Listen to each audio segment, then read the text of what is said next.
La césarienne, est-ce que c'était un moyen de confort ou d'exception? De plus en plus, on a des demandes de césarienne pour des raisons de confort. Mais est-ce qu'on doit vraiment accepter ces demandes?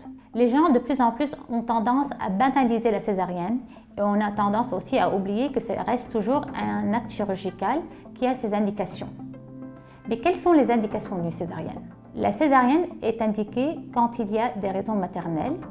Par exemple, s'il y a eu déjà des antécédents de chirurgie au niveau de l'utérus ou des antécédents de césarienne.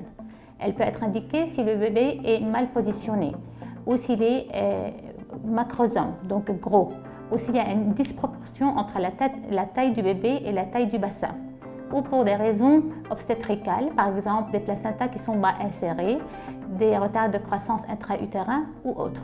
Dans ces conditions, la césarienne a tout à fait sa place.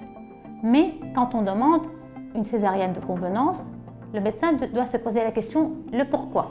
Souvent, cette demande vient de l'angoisse ou de la peur de la femme qui n'est pas bien informée ou qui a peur du processus de l'accouchement, que ce soit pour elle ou pour le bébé.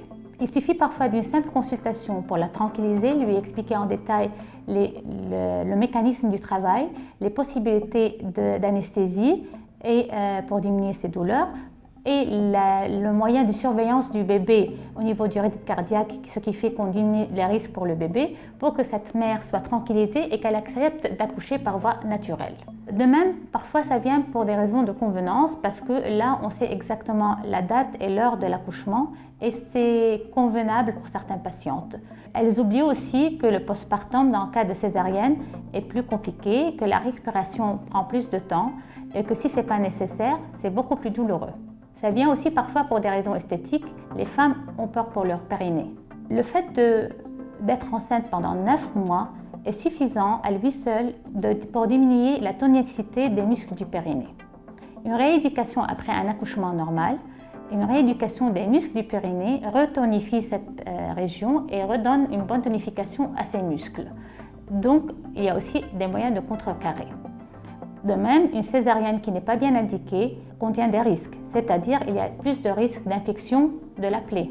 Il y a aussi plus de risques pour les grossesses à venir, comme plus de risques de placenta, prévia ou autres. Il y a plus de risques de rupture utérine pour les grossesses à venir. Il y a aussi plus de risques d'embolie ou thromboembolie ou embolie pulmonaire suite à une césarienne. Il ne s'agit pas de dire un accouchement voie basse obligatoire, mais il faut trouver un juste milieu et trouver les bonnes indications, que ce soit pour une césarienne ou pour un accouchement voie basse.